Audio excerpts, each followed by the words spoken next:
So hello everybody. I would like to say that this is a conference about genetic algorithms, but I will say now that it's more like an introductory speech about genetic algorithms. So, okay, first of all, who am I? I'm a mathematician.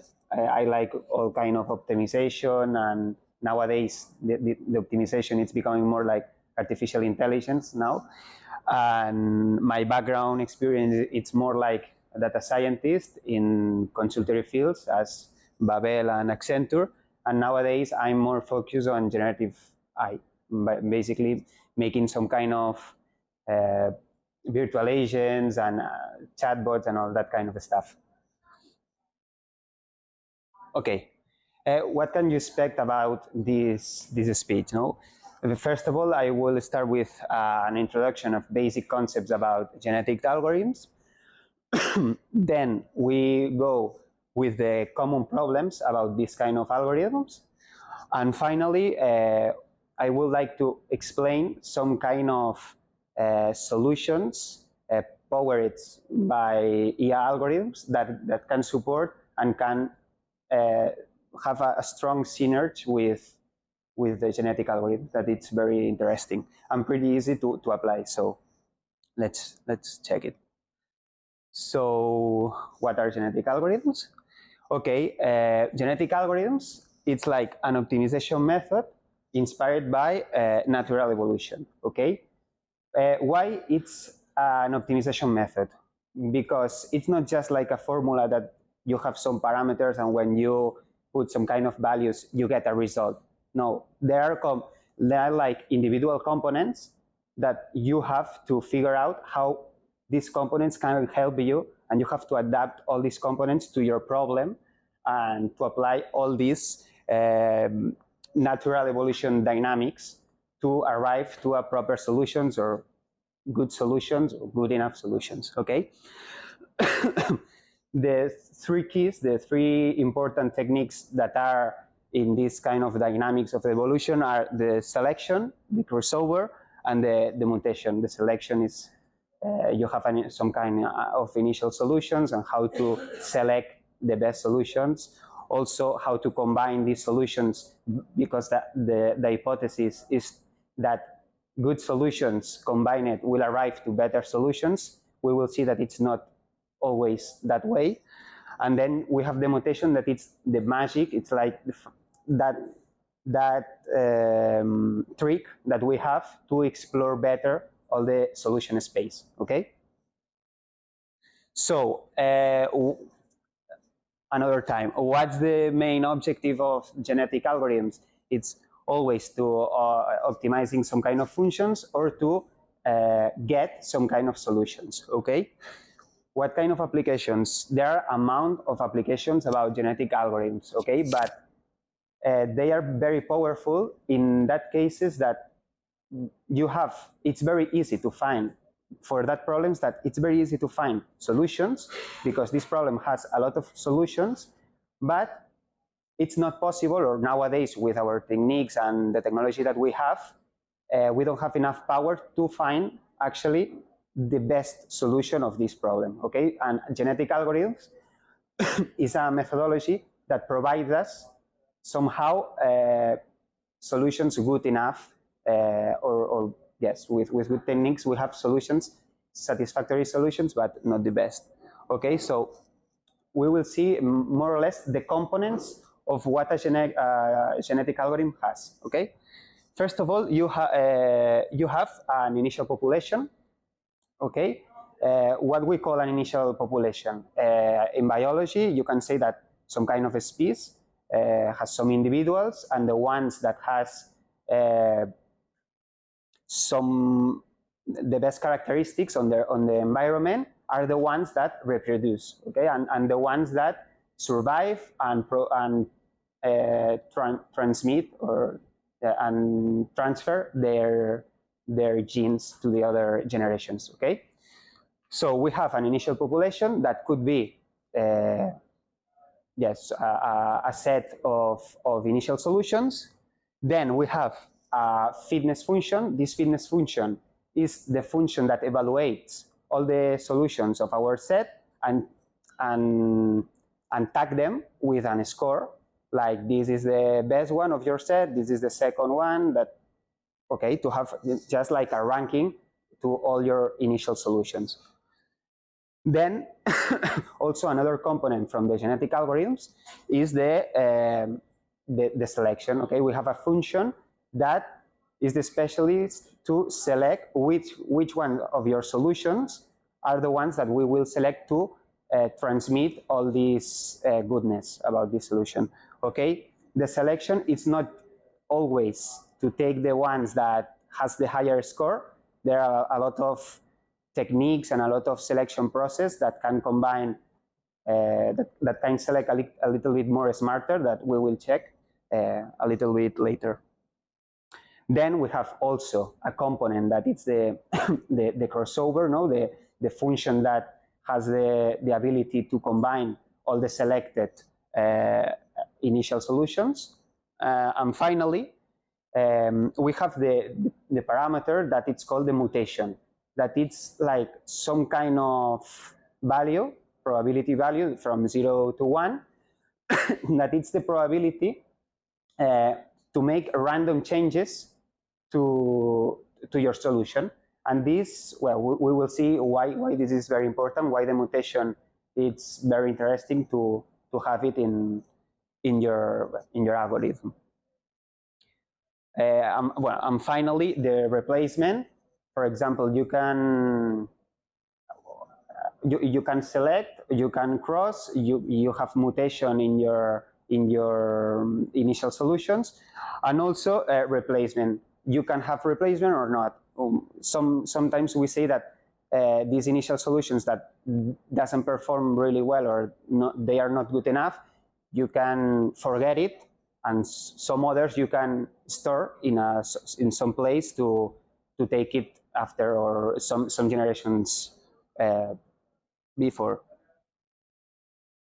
Okay, this is a visual map with a lot of cities, and you can see that there's a lot of ways to connect all the cities, and it's very easy to connect all these cities. You can take like a child and give them a pen and say, oh, connect me please all the cities, and he start like connecting, and then he will arrive, or she will arrive always in a proper solution. Okay, but probably this solution, it's not the best solution of the connecting all these cities. So genetic algorithms, what they does, they take a lot of types of connections, and then the ones that are shorter, or the ones that has less kilometers, for example, you combine them and you get all the efficiencies that this solution contains inside, to arrive, as you can see, to a pretty nice solution. Okay, now we will figure out about some problems of genetic algorithms. Okay, this is a really interesting problem, okay, that it's about the premature convergence, okay? I don't know how, if you work also with neural networks and artificial intelligence, but it's the concept, it's kind of similar of the gradient descent, okay? And let me explain this a little bit easier. Imagine that the space of solutions, the amount of solutions, it's more or less this map, okay? In this map, you can see that here we call that this is an optimal point, or the global optimal point. It could be a minimum or a maximum. And here you can see that it's another region that could be considered like, well, pretty good. It's like a local minimum or a local maximum, okay? So what we are trying to say, what we are trying to find out is the best solution, and the best solution, we consider that it's this point in all the space of solution, okay? So the premature convergence is, for example, imagine that you are, this is why I put Hulk here, no? It's a very strong monster, no? That can jump pretty strong and can explore all the region pretty fast, okay? This could be, for example, a higher rate of mutation, Okay, if you have a higher rate of mutation, that randomness on your solutions guarantees you a faster exploration between all the possible solutions. Okay, but what's the problem? You have the capacity to explore pretty fast more or less the field, but it's very easy to arrive to a satisfactory point. Why? Because he starts jumping, and the jumps are pretty strong, and okay, I arrive here with one jump, then I arrive here. That it was, you can see that if I jump here, I increase my rate pretty fast, but then with a strong mutation, I jump here and then decrease all the benefit of the previous jump. Okay, it's very difficult to converge. Okay, now you can be an older woman or an older man that goes with the walker and all of this, and you can only make like little steps. Okay, what's the problem of that? For example, it could be a lower mutation rate. Okay, you can make like little steps, but then it's pretty easy, pretty difficult to arrive to the point, because you have to explore like really slowly the space, no? And that's a problem, because the genetic algorithms we have, if you have limited resources, it's always interesting to put some kind of stoppers. For example, if in 10 generations the solution doesn't have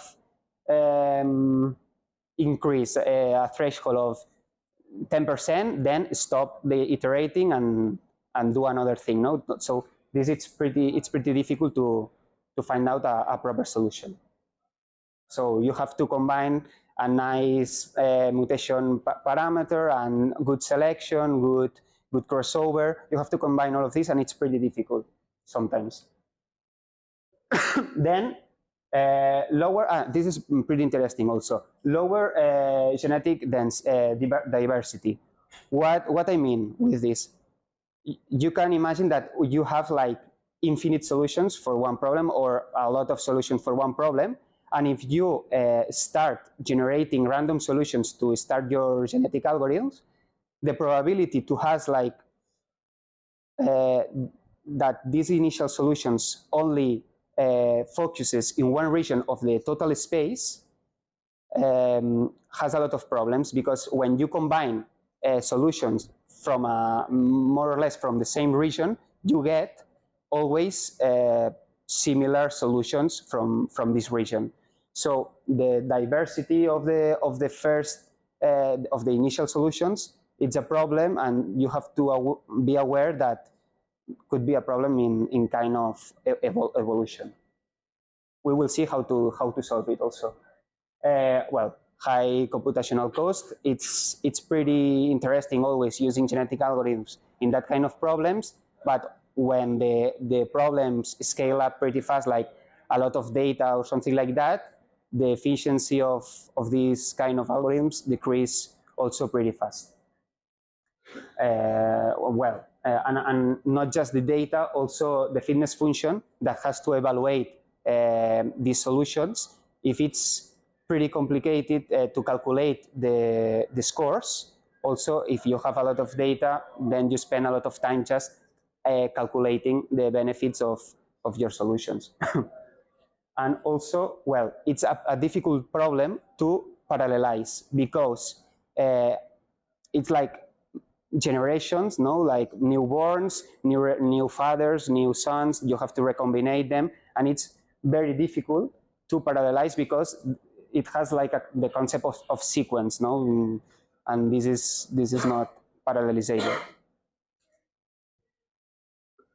And also, as I said, parameter selection, it's always difficult to do it, because you are not aware if this kind of mutation or this selection function or crossover function is good enough for your problem, and little changes produce very different results. So it's also pretty difficult to select the parameters of your algorithm.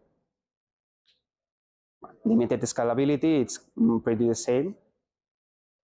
Okay, and we will see now the solutions that are pretty easy, and it's important to be aware about them, because the people always focuses in the components, in the basic components as selection functions, crossover functions, intelligent mutation, for example, all that kind of stuff. It's the core of the genetic algorithms, but okay, you are working with genetic algorithms, but you have another knowledge, another methodologies that can perform pretty well combined with genetic algorithms. One of them is dimension reduction. Okay, you can see here. Imagine that these points, all of these points are like solutions. Okay, but these solutions has a high dimension. For example, each solution has like 20 variables associated, okay, in each solution, or more, or 1,000, okay. So when I check these solutions, I can see these solutions, some kind of randomness, okay, in my map, and I can see, okay, my solutions are exploring pretty well all the space, and I think the problem of diversity of my initial solutions, it's solved. It's not that easy, because if you apply some kind of reduction dimensionally methods, like my first one, my favorite one is UMAP, because you can map in lower dimensions, well, the results in higher dimensions in lower dimensions. It's like this mapping guarantees you to transform from lower dimensions to upper dimensions. But this is why I like it. PCA, it's another mapping algorithms also, but it's pretty limited because it only deletes or supreme the linear relationships between data, and I don't like it too much. So you can see by iterating my data and reducing the dimension of my initial points, I arrive in that kind of plot that you can see that my initial solutions are clustered in some kind of regions, okay? And what happens if I see that my best solutions always stay on that cluster, when I recombine them, I don't get really nothing pretty important, because the solution will stay, or it's very probable that will remain on this cluster. So having this knowledge, it's very important, because you can try to add more solutions in that wide region, guaranteeing the diversity, or you can tag your initial solutions with the label of the cluster, and then you can make an intelligent crossover function that take in mind all that kind of cluster. For example, if both solutions remain on the same cluster, don't cross over it. They can only cross over with another solution from another cluster. That's the solution for the diversity of your initial solutions. Another one is the clustering. The problem that when you have a lot of data, okay, to find proper solution, it's pretty difficult, because you have to recombine a lot, to make a lot of generations, and it's very complicated. So if in your initial data you can make some kind of clustering and check out how much of clusters your space has, then you can apply individually all the genetic algorithm in each cluster, okay? And what happens? Reducing the data, you can arrive in an optimal solution pretty fast, or a good solution pretty fast, and then separately you have all the solutions per each cluster, and then apply a genetic algorithms only taking the points of the sites, and it's pretty easy to arrive to a good solution, okay? And now you can see it's very tricky using clustering algorithms, because the clustering algorithms has a metric also, normally, okay? For example, the k-means, that it's the most popular, okay? It's like a partition of the space related with the distance between points, or distance between data. And that distance, it can be think as a fitness function, okay? You have to be careful, because if you, in the sense of cities, it's pretty interesting. The distance of the cities is pretty interesting using the k-means because it's distance. But if you are trying to get the best parameters of an architecture of a neural network, it doesn't make sense to try to figure out the distance between an activation function and a number of neurons. Okay. This we can see without the clustering, the solution that it gets at the end, it's not that good, and it's pretty easy to find it out because it has the diagonal that everyone can see that it's not a pretty good solution, and applying some clustering, it's better.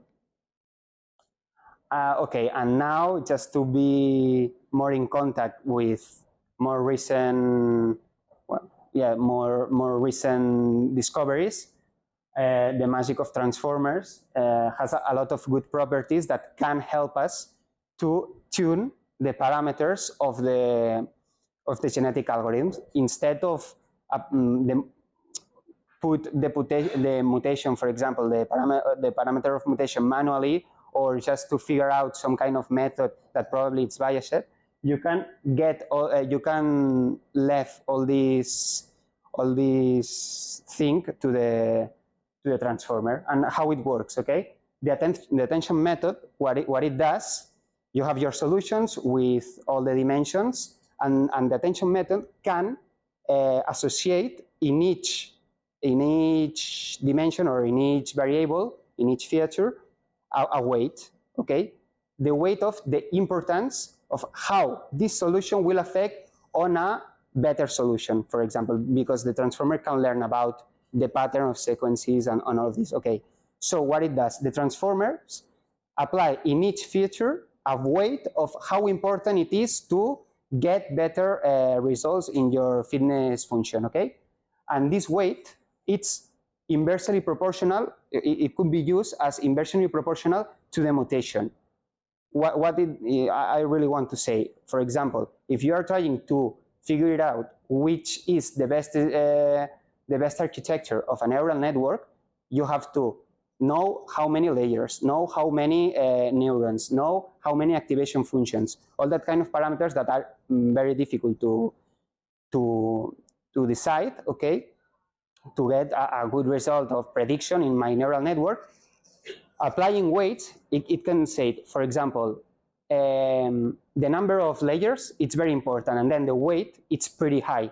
If the weight is pretty high, you can set a lower mutation rate in that kind of dimension of the solution, because you don't want to change a lot this kind of parameter, because it's very important to get good solutions. But another parameter that could be the number of neurons in one side, it's not really important somehow in some layers.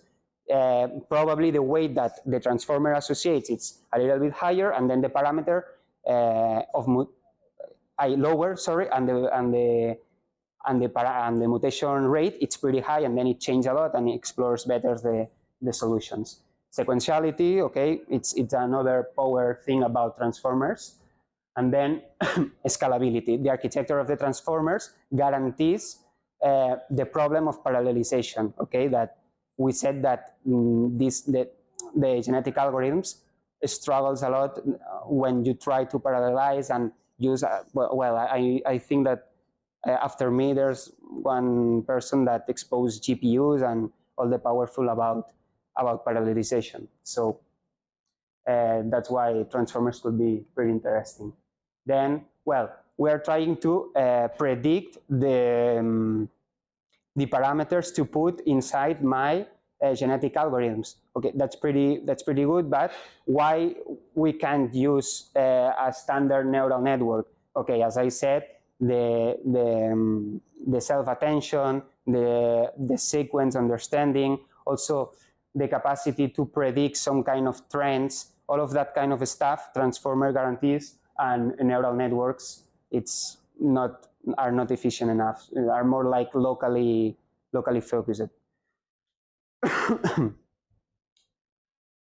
Okay, and this is a Python speech. So one really interesting library in Python about genetic algorithms, it's PyGAT, that it's specialized only in genetic algorithms. There are a lot of libraries, but a lot of them are more like planning, reasoning, like more like problem solving, and they are not focused on genetic algorithms. And if you want to build some kind of genetic algorithms for a specific problem, it's pretty interesting using that kind of library. And then, well, this, as I said before, it's pretty easy because the main function or the main method, it's the component in that kind of parts, like the fitness function, the parents, the crossover, the mutation, and then how to pass to the other generation. Okay, so you can check out the library, and you will see that it's pretty easy to use and pretty fast to apply to your use case or whatever. And now, sorry. Okay, I don't know if there's time to put some kind of code. Yes. Okay, so well, I don't know how can I do it here. So Okay. Has de venir aquí amb el menú aquest. Pots compartir la pantalla sencera, no? Sí, bueno. Sí. Puc compartir directament aquí? No ho sé, crec que no.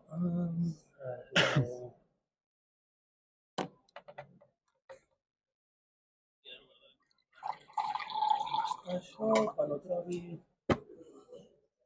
Ara bé. No sé, hi ha una manera per compartir-ho, però no ho veig.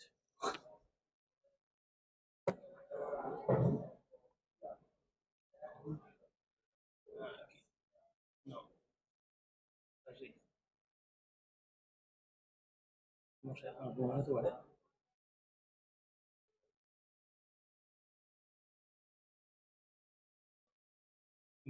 Enviar. Sí. Entonces, fuentes, pantalla, detener, pantalla.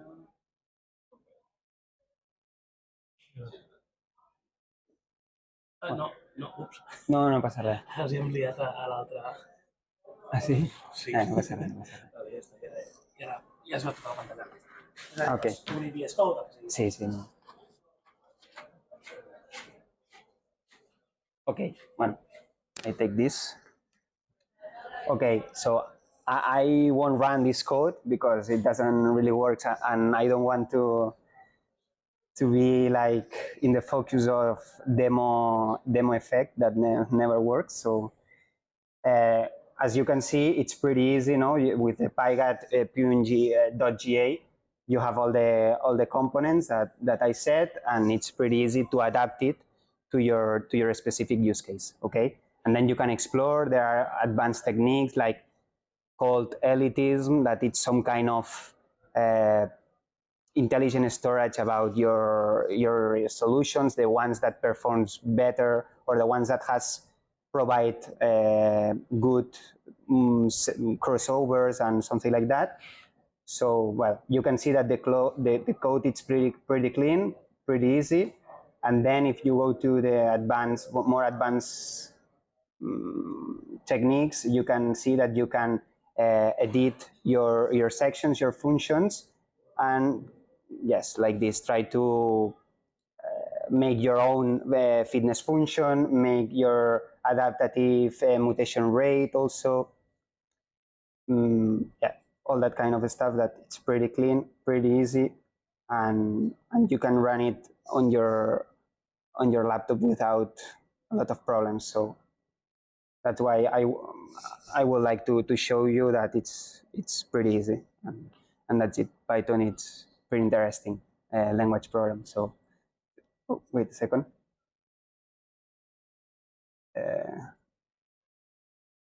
Well, thank you everyone to hear me. It's a pleasure.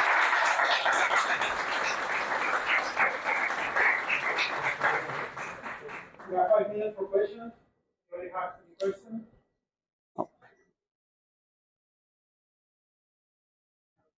Okay. What's the problem that is code that you showed? I don't really know exactly. I have to check it. It's like one repo that I found out on internet, and I like it how it was structured. So. Oh.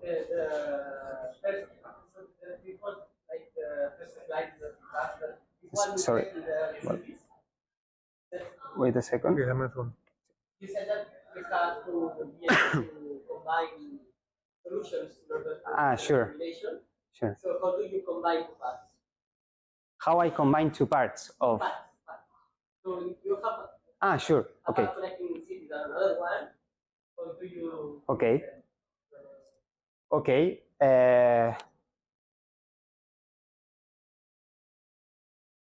You first, I think you have to check that the cities that are connecting are the same, no?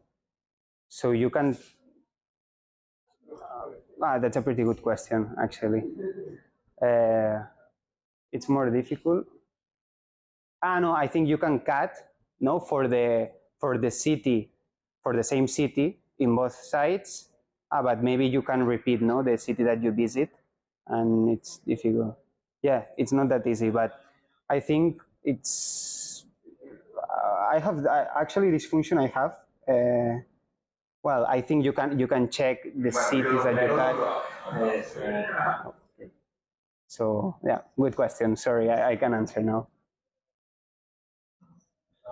That's a very interesting topic. But some years ago, I read something about the genetic algorithms. They never will work out because it's too chaotic. You need heuristics and so on. But I mean, when I read this, I thought, no, there must be some kind of problem where this is good for. Genetic. Well, I think there are a lot of problems. You can apply genetic algorithms in a lot of problems nowadays, but actually, they are. The question is, where do they perform better than other methods? If they are performing better than other methods, yes, I think so. In a lot of fields.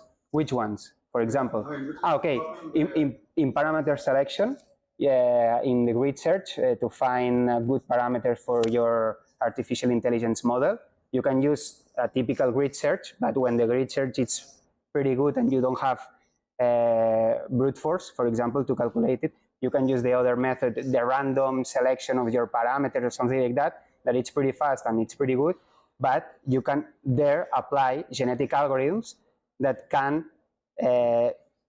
take by evolving which kind of parameters perform better on your final artificial intelligence architecture. So I strongly recommend applying genetic algorithms to find out which kind of parameters are good for your random forest or something like that, for example. So when applying transformers, are you referring to transformers aimed especially to solve these kind of problems, or more general problems? More combining the power of the transformer to get better results on the genetic algorithms. Okay, because you can store the results of some kind of mutations or some kind of crossovers and also some kind of mutations, and then the transformer with all that kind of data can get some kind of relations about this kind of mutations or crossovers. But are we talking like a language one, or with text, or another kind of? Could be with text. Yes. Yeah, you can imagine a solution in some kind of text, and the words could be the features, something like that. Is there actual research showing that improves the performance of genetic? No. It's pretty interesting to check it, and I think it sounds like throwing transformers to the no, yeah. It's cool, but I don't see really fun. It's pretty cool. Yes. Well, to make to do this speech, I tried, because nowadays I'm working as a generative AI engineer and I would like to apply genetic algorithms to this field. But I start searching and it doesn't really appear too much information. So I try to. So you don't generalize. Exactly. Maybe in RAGs and I would like to apply genetic algorithms for retrieval, okay? Imagine, because nowadays what we do to apply some kind of context to our generation of text, okay? We make the retrieval, no, that you take some kind of, by similarities, you take some kind of chunk, some kind of text, add it to your prompt, and then generate the final result. Okay, we are only taking this kind of prompts by similarities or by combining some kind of steps, but I think that genetic algorithms can provide some kind of a structure of how to send these chunks. But as you can see, the context window, it's like 1028K, so I 128K, it's not, now it's not a problem. So that's why genetic algorithms are not shining. So that's it. Thank you very much. Imagine you have a data set so big that it takes hours or even days to process it in your current tools. And now imagine you can cut down this time to minutes or hours in the case of the days to process without changing drastically or dramatically your code. That's the value proposal of NVIDIA RAPIDS. I'm Mauricio Volcanes. I'm going to talk about how to reduce your data processing time using this tool. Okay. I became aware of the NVIDIA RAPIDS in LinkedIn. So they claim they can reduce the time of processing by 20 times or 50 times, or the benchmark they publish here. And at the beginning, I didn't believe them. So I asked, it is true? So I decided to test it on my machine to test if they are telling the truth or the tool is as powerful as they say. Okay. The structure of the talk will be the advantages of the NVIDIA RAPIDS, the requirements, installation, the dataset that I use, and the benchmark that I built for testing the tool. The advantages that I claim is speed and scalability. There are two hypotheses, or the two statements they claim. One of them is the Rapids is faster than standard tool like Pandas. This is the first one. And the second one is when the dataset gets bigger, the performance improves. So these two statements, I'm going to prove it with the benchmark. The documentation is huge. It's not as huge as Pandas, but has a lot of documentation. The implementation is spreading inside the cloud services and provide end-to-end acceleration, not only the loading process, the processing, and the building the graph. This will provide better cost for processing data and reducing the deployment cycles. The additional advantage that provide NVIDIA is that you can design your own app with C++ and CUDA. So it's not limited to the final goal of NVIDIA RAPIDS. The requirements, Conda above 22, and CUDA and the driver. Obviously, you need a GPU. The GPU requires a compute capability above 7. I'm going to talk a little bit about compute capability in the next slide. It's limited to Linux. You can run it also in Windows, but using Windows system for Linux. At the end, you will use a Linux software. It's not available for the last computer macOS, iOS. They recommend a memory ratio VRAM to 2:1. And obviously, you need a large data set. The compute capability is the capacity of the GPU to execute certain processes. This is really technical. It belongs to every generation of the GPUs. So the most recent generation has more compute capability. The minimum requirement is 7. This laptop have a 1050. It's an old one, and the compute capability is 6. So I cannot run NVIDIA here. But at home, I have a 3060, and the 3060 is here, 8.5. So you can run it with a consumer grade GPU. That's what one of my surprises when I read about the NVIDIA Rapids, because I was not aware that a consumer grade GPU was able to run optimization problems. Okay, as I say, it belongs to the generations, and there are a lot of specification about this subject on the NVIDIA website. Okay, my setup, I run it in two places, local with my old computer with 32 gigabytes RAM and i7 on 5820, and a SATA disk. I tried to upgrade it, but I was not possible. So I decided to use Google Collab to get a better result. The GPU that I said before, Ubuntu 24, and CUDA and the proper driver version. And in Google Collab, I use the free subscription. They provide you access to a T4. That here is the compute capability. But if you have payment subscription, you can use a L4 or more powerful A100.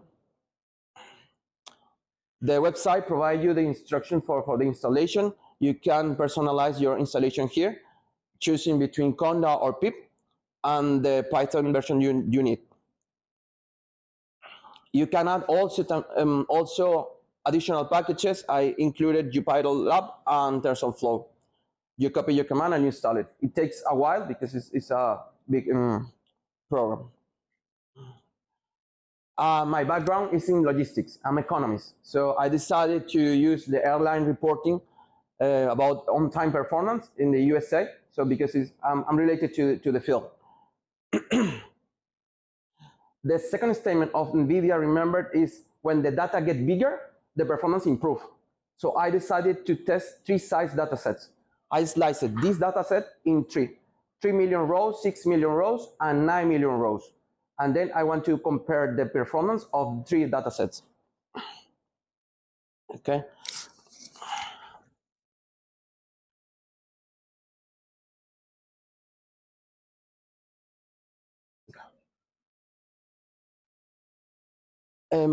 In the left side of the screen, the GPU, and the right side, the CPU performance. I run basic operations. The focus of the talk is not the data analysis, but the evaluating the performance of the tool. So I run 4 operations, basic operation, loading, describing, head, and group by, and compare the performance. One of the advantages of one of the last release of NVIDIA is zero code change. So you don't need to modify your code to operate on GPU. So this is a huge advantage. In the case of Jupyter, you need only to add this line here. You know, well, here, this. You have to load the extension QDF Pandas. And then the code, as you can see, is the same. Load the CSV with 3 million rows, and you can check the performance. The CPU takes 15 seconds to load it, and the GPU less than 1 second. So immediately we can see an advantage of 15 times improvement in performance. Similar results we describe. 6 is less faster. 6 seconds against 2 seconds.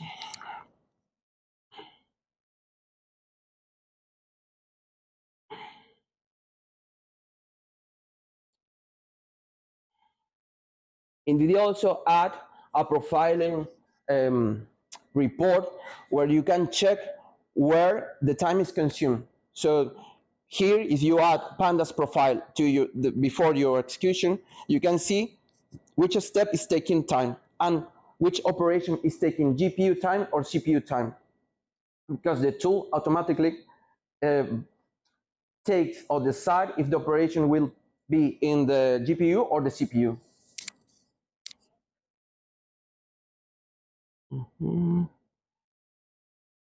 The same with group by.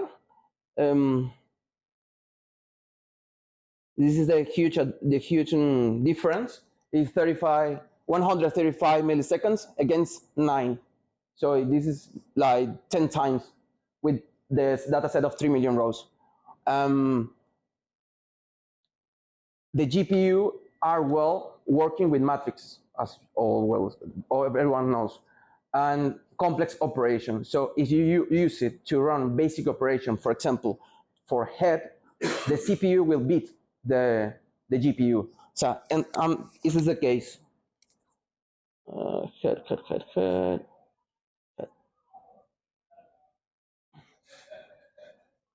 Here, 31 milliseconds against less than 1 millisecond. So the CPU in this case beats the GPU. So if you wanna use the NVIDIA RAPIDS, use it for complex operations and for huge data sets. Okay.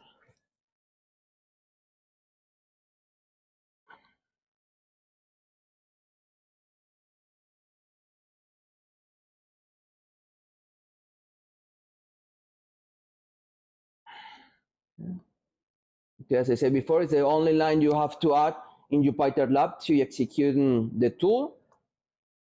And here's the benchmark. The CPU and the GPU. As you can see, the advantage is important for basic operation, describe and load. And this is for 3 million rows, 9 million rows. And here is really visible the improvement. So here I'm testing the second statement of NVIDIA. When the data get bigger, the performance improve. Here is the difference between CPU and GPU with 3 million rows, and when we scale to 9 million rows, you see the difference is bigger. Okay, because my background is in finance and finance and logistics, I decided the improvement on speed compensate the higher cost of the GPU, only taking the monetary value. So I took some information in Google, the Google Cloud about the CPU rates and the GPU rates. So I compared. So in this case, one of the operations, I take the time, one of the operations I showed before, the ratio of cost is 19, taken for the website, and the performance improvement is 20. So in this case, the ROI is positive for this operation. ROI is a return of investment. So only taking monetary value, the GPU has provided an advantage in terms of money, so in budget. If you have to negotiate with your finance department, you can show this, and they could help you, or this could help you to approve more budget. Okay, but not only the monetary value is important for GPU. One of the use cases is cybersecurity or threat detection. So if you reduce the time you take to detect a threat or detect or a fraud, you can take this information, train your model faster, and implement it really, really fast. So not only the monetary value is important, if you can reduce the time that you take to detect a threat, you can save your assets, you can save your company. Okay.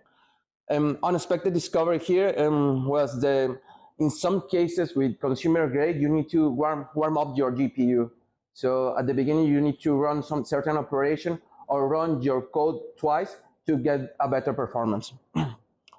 The size data set is really important. I run a small data set, but if you run bigger, it's gonna be a better performance. The Pandas and scikit-learn are included in the tool, so you can use it, for example, to run, like Oriol said, UMAP operations. So you can improve your performance using UMAP with NVIDIA. The cybersecurity and fraud detection was a surprise for me too. And you can link two consumer-grade GPUs. This is a 1080, and you can link it in your machine using two GPUs. Using this NVLink is proprietary for NVIDIA. Okay. Additional benefits is you can run the tool also in Polar. It's not as well implemented like Pandas, but you can run it also. As you have to write the engine your code will use and put that your code should use GPU engine. And this is the second line is beyond my knowledge, but I thought could be interesting for you. You can use XGBoost with Dask to use multi GPUs and increase the speed of the training. Also include QGraph and the standard libraries like in machine learning, in scikit-learn. Sorry. Okay. This talk was inspired by the Deep Learning Institute. Has a lot of courses there are available. Some of them are free, or others are payment, but are well documented. And they provide you with cloud services. In this case, they provide me a 50 gigabytes GPU. So the GPU I have at home is 12 gigabytes. So it's a powerful GPU and 45 gigabytes of RAM. Well, thank you. This is my LinkedIn. If you want to add me, send me a message. Thank you.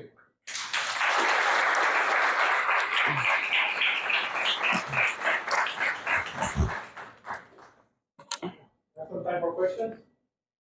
Yeah.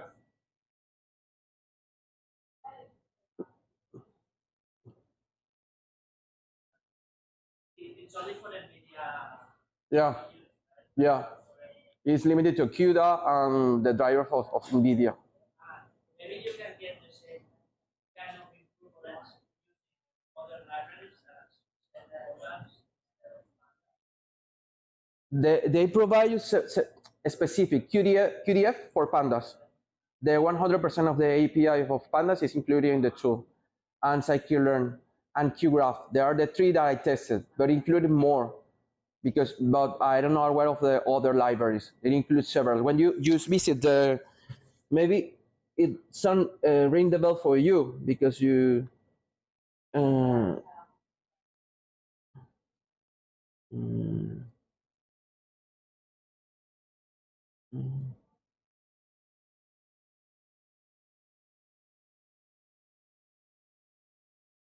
When you decide to implement it, choose a specific. Here you can see QML, QGraph, spatial, and I only test these two, and this is related to graph, but there are several. So sorry, but my background is not engineering. I only tested 3, but maybe you can test dig inside of the other libraries. So they are implemented more and added more information in the documentation. And one of the last one was the zero code changing. That is an advantage. Thank you.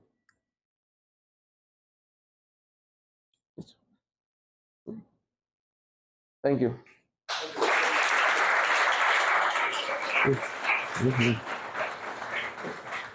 No, ya lo voy a hacer. Thank you again, everyone. And I think there was some issue with the pizzas. They're coming, I guess. But yeah, but let's have the drinks, okay? So the pizza will come later. Thank you.